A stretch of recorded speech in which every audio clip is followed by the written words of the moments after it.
السلام علیکم ورحمۃ اللہ وبرکاتہ۔ بسم اللہ الرحمن الرحیم۔ دوستو، جیسا کہ آپ جانتے ہیں کہ پہلے زمانے میں جہاں بادشاہوں کے لیے بڑی بڑی مشکلات ہوتی، ان کو اپنی سلطنت قائم رکھنے کے لیے بہت سی جنگیں لڑنی پڑتی، وہاں وہ بادشاہ اپنی فتوحات کا اس طرح جشن مناتے کہ آنے والے کئی سالوں تک ان کے محلوں میں فتح کی گونج رہتی، اور جہاں بادشاہوں کی جشن کی اور عقل مندی کی بات آئے تو وہاں ہم اکبر بادشاہ کا ذکر ضرور دیکھتے ہیں، اور جہاں اکبر بادشاہ کا ذکر آئے تو وہاں اس کے سب سے ذہین اور عقل مند وزیر بیربل کا بھی ضرور ذکر آتا ہے۔ دوستو، بیربل اپنی عقل مندی کی وجہ سے ایک پان کی دکان پر چند سکوں کی ملازمت کرنے والا شہنشاہ اکبر کا سب سے قریبی وزیر بن گیا، اور نہ صرف شہنشاہ کا وزیر بنا بلکہ شہنشاہ کے محل میں سب سے ذہین اور عقل مند وزیر کہلانے لگا۔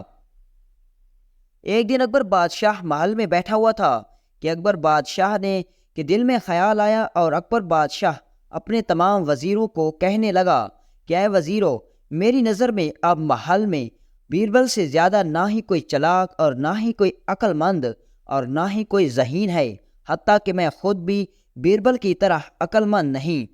تمام وزیروں نے اکبر بادشاہ کی ہاں میں ہاں ملاتے ہوئے کہا، جی ہاں حضور، آپ نے بالکل درست فرمایا۔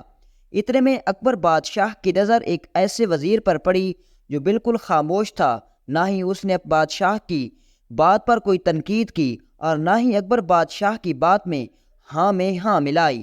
یہ دیکھ کر اکبر بادشاہ کو بڑی حیرانی ہوئی، اور اس نے اس وزیر کو اپنے پاس بلایا اور کہا کہ کیا میری بات سے تم سہمت نہیں ہو؟ کیا یہ بات درست نہیں کہ بیربل تمام درباریوں حتیٰ کہ اکبر بادشاہ سے بھی زیادہ عقل مند ہے؟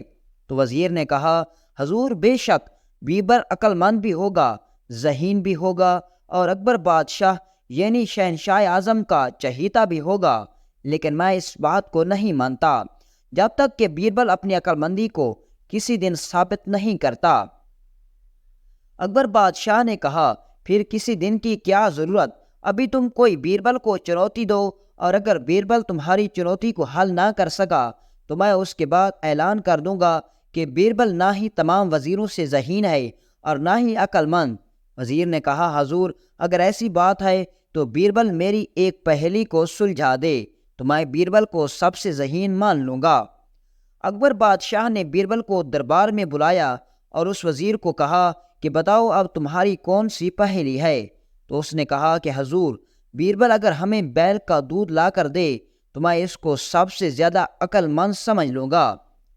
یہ سن کر باقی وزیر بھی سوچنے میں مصروف ہو گئے کہ آخر بیربل کسی بیل کا دودھ کیسے لائے گا، لیکن اس وزیر کی اس پہیلی پر وزیر بیربل مسکرانے لگا اور کہا، بادشاہ سلامت، مجھے ایک دن کا وقت دیں، میں آپ کے سامنے بیل کا دودھ لے کر حاضر ہوں گا۔ اکبر بادشاہ بڑا حیران ہوا اور کہا کہ اتنی مشکل چنوتی کے لیے تم صرف ایک دن کا وقت مانگ رہے ہو؟ بیربل نے کہا، جی ہاں حضور، ایک دن کا وقت بھی کافی ہے۔ اس کے بعد بیربل محل سے چلا گیا۔ جب رات کا وقت ہوا تو اکبر بادشاہ کمرے میں آرام فرما رہے تھے کہ اچانک کسی چیز پر ڈنڈا مارنے کی آوازیں آنے لگی۔ ایسا لگ رہا تھا کہ پتھر پر کوئی ضرب لگا رہا ہے۔ اس شور کی وجہ سے اکبر بادشاہ کی آنکھ کھل گئی۔ اکبر بادشاہ نے فوراً ایک سپاہی کو بلایا اور کہا کہ جاؤ باہر کون شور کر رہا ہے، اس گستاخ کو روکو، اگر اسی طرح شور ہوتا رہا میں کس طرح آرام کروں گا؟ سپاہی فوراً باہر گیا اور شور کو ختم کر دیا۔ اکبر بادشاہ دوبارہ سو گیا۔ تھوڑی ہی دیر گزری کہ دوبارہ وہی آواز آنا شروع ہو گئی۔ اکبر بادشاہ کی پھر سے اس شور کی وجہ سے آنکھ کھل گئی، اور اس نے اپنے ایک سپاہی کو بلایا اور کہا کہ میں نے تمہیں کہا تھا کہ جا کر شور ختم کراؤ، اور اس بار تم صرف یہ شور نہیں ختم کراؤ گے بلکہ جس نے بھی اس گستاخی کا سوچا اس کو پکڑ کر میرے پاس لاؤ، اس کو سخت سزا ملے گی۔ اکبر بادشاہ کا سپاہی بر محل کے نکلا تو دیکھا کہ ایک لڑکی نہر کے کنارے کپڑے دھو رہی تھی۔ وہ سپاہی بڑا حیران ہوا اور اس لڑکی کو پکڑ کر اکبر بادشاہ کے سامنے حاضر کر دیا۔ اکبر بادشاہ نے سپاہیوں کو کہا کہ اس لڑکی کو زندان میں ڈال دو، صبح ہی میں اس کی سزا کا تعین کروں گا۔ اس کے بعد اکبر بادشاہ دوبارہ سونے کے لیے کمرے میں چلا گیا۔ صبح کا وقت ہوا، اکبر بادشاہ دربار میں تشریف لائے۔ تمام وزیر بھی موجود تھے اور وہ وزیر بھی بیربل کی اس چنوتی کا انتظار کر رہے تھے، اور دوسری طرف اس لڑکی کا بھی مقدمہ تھا۔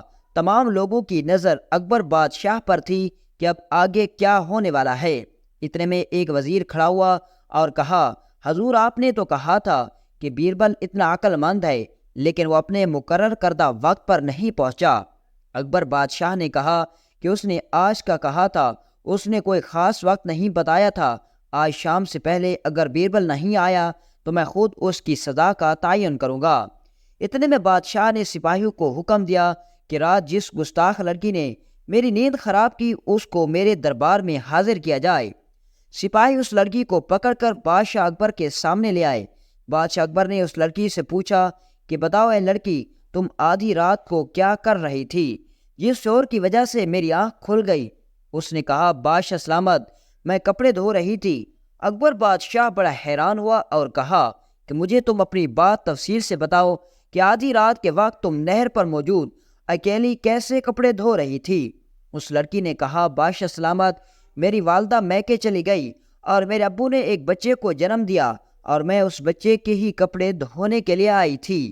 یہ سن کر تمام درباری ہنسنے لگے اور کہا کہ بچی کا دماغ خراب ہو گیا ہے۔ اکبر بادشاہ نے کہا کہ یہ تم کیا کہہ رہی ہو؟ تم اپنی بات شاید الٹ کہہ رہی ہو، تم اپنی بات دوبارہ دہراؤ۔ لڑکی نے پھر بھی ویسا ہی کہا کہ میری ماں اپنے میکے میں گئی اور میرے ابو نے ایک بچے کو جنم دیا جس کی وجہ سے میں یہ کپڑے دھونے آئی۔ اس کی بات سن کر تمام درباری پھر سے ہنسنے لگے اور کہا کہ یہ لڑکی تو باولی ہو گئی ہے، ایسا کیسے ممکن ہے؟ اس کے بعد اکبر بادشاہ نے کہا، چلو یہ بات تو تمہاری سمجھ میں آ گئی، لیکن آدھی رات کو کپڑے دھونے کا کیا مطلب؟ یہ کام تو تم دن کے وقت بھی کر سکتی تھی۔ تو اس لڑکی نے کہا، بادشاہ سلامت، ہمارا مرغا ہر دن ایک انڈا دیتا ہے اور میں اس کا انتظار کرتی رہی کہ کب وہ انڈا دے اور میں اس کو بیچ کر اس سے کپڑے دھونے کے لیے صابن لے سکوں۔ یہ بات سن کر پھر سے تمام درباری مسکرانے لگے اور کہا، حضور ایک مرغا انڈا کیسے دے سکتا ہے اور ایک باپ بچے کو کیسے جنم دے سکتا ہے؟ اتنے میں اس لڑکی نے کہا، حضور آپ کے محل میں موجود لوگوں کی سوچ کے مطابق جب بیل دودھ دے سکتا ہے تو پھر ایک مرغا انڈا کیوں نہیں دے سکتا اور ایک باپ اپنے بچے کو جنم کیوں نہیں دے سکتا؟ اکبر بادشاہ نے لڑکی کی یہ بات سنی تو بادشاہ اکبر بیربل کی اس بات کو سمجھ گیا اور اس کے بعد اس وزیر کو کہا کہ کیا تم اس لڑکی کی بات کو سمجھے؟ اس لڑکی کی بات کو سن کر وہ وزیر بھی شرم سے سر جھکا کر بیٹھ گیا اور اس کے بعد بیربل نے کہا، حضور اگر اس کے بعد بھی کسی وضاحت کی ضرورت ہے تو میں وہ بھی کرنے کے لیے تیار ہوں۔ اکبر بادشاہ نے کہا کہ تم نے اپنی عقل مندی سے مجھے اچھے طریقے سے سمجھا دیا کہ جس طرح ایک مرغا انڈا نہیں دے سکتا، ایک باپ اپنے بچے کو جنم نہیں دے سکتا، اسی طرح بیل بھی دودھ نہیں دے سکتا۔ جس چیز کے ذمے اللہ تعالیٰ نے جو کام لگایا ہے وہ صرف وہی کر سکتا ہے۔ اور اسی طرح اس وزیر نے بھی بیربل کے عقل مندی کو مان لیا۔ ایک بیربل نے کس طرح بہترین عقل مندی سے یہ سب کچھ ثابت کر دیا۔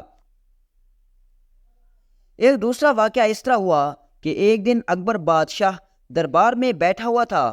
بیربل شہنشاہ کے بائیں طرف بیٹھا ہوا تھا اور باقی وزیر بھی موجود تھے۔ دربار میں خوشی کا سماں چل رہا تھا کہ اتنے میں ایک قاضی اکبر بادشاہ کے سامنے حاضر ہوا اور کہا، حضور میرے پاس ایک ایسا مقدمہ آیا جس کو میں حل کرنے سے قاصر ہوں، اور آپ کی طرح پورے ہندوستان میں بیربل کی عقل مندی کے قصے مشہور ہیں، لیکن میں نے کبھی بیربل کی عقل مندی کو اپنی آنکھوں سے نہیں دیکھا۔ لہٰذا اگر یہ مقدمہ جس کو میں حل کرنے سے قاصر ہوں، اگر اس کو بیربل حل کر دے تو میں بھی بیربل کی عقل مندی کو مان لوں گا۔ اتنے میں بادشاہ اکبر کا ایک وزیر بولا، حضور اگر ہمارے کسی اور وزیر کی ذہانت پر بھی اگر کوئی سوال اٹھائے تو کیا اکبر بادشاہ کو ثابت کرنا پڑے گا؟ اکبر بادشاہ نے کہا، نہیں، تم صبر کرو، میں ابھی قاضی کو اس کی بات کا جواب دیتا ہوں۔ اکبر بادشاہ نے قاضی کو اپنے سامنے بٹھایا اور کہا، بتاؤ کیا مقدمہ ہے؟ قاضی صاحب نے بتایا کہ میرے پاس ایک عورت آئی، اس نے کہا کہ میں اپنے میکے گئی ہوئی تھی، پیچھے گھر میں میرا شوہر، میرا ایک ملازم اور ایک گھوڑوں کی ازبل کی رکھوالی کرنے والا ایک نوکر اور ایک گھر میں ملازمہ موجود تھی۔ جب میں واپس لوٹی تو میرے شوہر کا قتل ہو چکا تھا۔ اور جب میں نے ان تینوں سے پوچھا تو ان تینوں نے اپنی اپنی جگہ پر اپنی بے گناہی ثابت کرنا شروع کر دی، اور ثبوتوں سے ہمیں بھی کچھ نہیں ملا جس سے یہ ثابت ہو سکے کہ ان تینوں میں سے کس نے اس لڑکی کے شوہر کو قتل کیا۔ یہ دیکھ کر بیربل نے کہا، حضور بس اتنی سی بات ہے، میں چند ہی دنوں میں اس مقدمے کو حل کر دوں گا۔ اکبر بادشاہ بیربل سے بڑا خوش ہوا اور بیربل کو کہا کہ تمہیں میری طرف سے پورے اختیارات ہیں، تم اس مقدمے کو حل کر دو۔ بیربل نے اس عورت کو اپنے سامنے بلایا اور کہا کہ جب تم گھر سے گئی تھی تو کیا یہ تینوں گھر میں موجود تھے یا کوئی چھٹی پر گیا ہوا تھا؟ تو اس عورت نے کہا، نہیں، میرے جاتے وقت ہمارا نوکر استبل کا دیکھ بھال کر رہا تھا، ملازمہ گھر کے کاموں میں مصروف تھی اور میرا گھر کا ملازم وہ کچھ سامان لینے گیا ہوا تھا۔ میرا شوہر گھر میں موجود تھا۔ جب دوپہر کو واپس لوٹی تو میرے شوہر کی لاش کمرے میں پڑی ہوئی تھی۔ بیربل نے ایک سپاہی کو حکم دیا کہ جاؤ اور 4 دمبے لے کر آؤ۔ یہ دیکھ کر قاضی بڑا حیران ہوا اور اکبر بادشاہ بھی سوچ میں پڑ گیا کہ آخر اس قتل سے ان دمبوں کا کیا مطلب۔ جب 4 دمبے حاضر ہو گئے تو بیربل نے ان چاروں کو، یعنی مقتول کی بیوی، اس کے گھوڑوں کے ملازم، اس کی ملازمہ اور اس کے نوکر کو ایک ایک دمبا دیتے ہوئے کہا کہ 15 دنوں کے بعد تم دوبارہ اسی دربار میں حاضر ہونا، اور تم میں سے جو بھی قاتل ہوگا اس کا دمبا باقی دمبوں کی نسبت بالکل کمزور ہو جائے گا۔ یہ سن کر قاضی صاحب نے کہا کہ وہ دمبا کیسے کمزور ہوگا؟ اگر قاتل کو اس کو اچھی طرح چارہ کھلاتا رہے۔ تو بیربل نے کہا، یہ کوئی عام دمبے نہیں بلکہ نسل والے دمبے ہیں، اور جو بھی قاتل اس دمبے کو گھاس ڈالے گا اس گھاس کا اثر الٹا ہوگا اور یہ دمبا خود بخود کمزور پڑ جائے گا۔ تمام درباری بڑے حیران ہوئے کہ ہم نے آج تک تو ایسے کوئی دمبے نہیں دیکھے۔ وقت گزرتا رہا اور جب مدت مکمل ہوئی تو سپاہیوں نے ان چاروں کو اکبر بادشاہ کے دربار میں حاضر کیا۔ جب اکبر بادشاہ کے سامنے چاروں کو پیش کیا گیا تو دیکھتے ہی بیربل نے حکم دیا کہ فلاں دمبے والی یعنی ملازمہ کو پکڑ لو، یہی اس عورت کے شوہر کی قاتل ہے۔ جب بادشاہ اکبر نے دیکھا تو اس ملازمہ کا دمبا باقی تینوں کی نسبت صحت مند تھا۔ بادشاہ اکبر نے بیربل کو کہا کہ تم نے تو کہا تھا کہ جو قاتل ہوگا اس کا دمبا کمزور پڑ جائے گا، اور اس کا دمبا تو باقی تینوں کی نسبت صحت مند ہے۔ بیربل نے کہا، حضور میں نے تو صرف اس لیے کہا تھا کہ جو قاتل ہوگا وہ خوف کی وجہ سے کہیں میرا دمبا کمزور نہ پڑ جائے، وہ اس کو دن رات چارہ ڈالے گا، پانی پلائے گا، اور اس خوف کی وجہ سے وہ اتنا کھلائے پلائے گا کہ اس کا دمبا باقی تینوں کی نسبت موٹا تازہ ہو جائے گا، اور مجھے پتہ چل جائے گا کہ وہی قاتل ہے۔ اور اس عورت کو بھی یہی خوف تھا کہ اگر میرا دمبا باقی کی نسبت کمزور ہوا تو میں پکڑی جاؤں گی، اس لیے اس نے دن رات اس کو کھانا کھلایا، پانی پلایا تاکہ اس کا دمبا صحت مند رہے، اور اسی کھلانے پلانے کی وجہ سے اور اس خوف کی وجہ سے اس کا دمبا باقیوں کی نسبت موٹا تازہ ہو گیا، اور اسی وجہ سے یہی قاتل ہے۔ جب اکبر بادشاہ نے اس عورت سے مخاطب ہو کر پوچھا تو وہ بھی بادشاہ کے سامنے گر گئی اور کہا، حضور اس عورت کے شوہر نے میری عزت پر حملہ کیا جس کی وجہ سے میں نے اس کو قتل کر دیا۔ میں اپنی عزت گوا کر زندگی نہیں گزار سکتی تھی، میں نے اس لیے اس کو قتل کر دیا۔ اکبر بادشاہ نے کہا کہ یہ سب تم اپنے بچاؤ کے لیے کہہ رہی ہو، کیونکہ تمہارے جسم پر کوئی ایسا نشان موجود نہیں تھا کہ جس سے ثابت ہو جائے کہ تمہاری عزت پر اس عورت کے شوہر نے حملہ کیا۔ اور اس کے بعد قاضی بیربل کی عقل مندی سے بہت خوش ہوا، اور اکبر بادشاہ نے اس عورت کو پھانسی کی سزا سنا دی، اور وہ قاضی بھی بیربل کی عقل مندی سے اتنا متاثر ہوا کہ آئے دن عدالت میں بیربل کا ذکر کیے بغیر وہ کوئی بھی مقدمہ حل نہیں کرتا تھا۔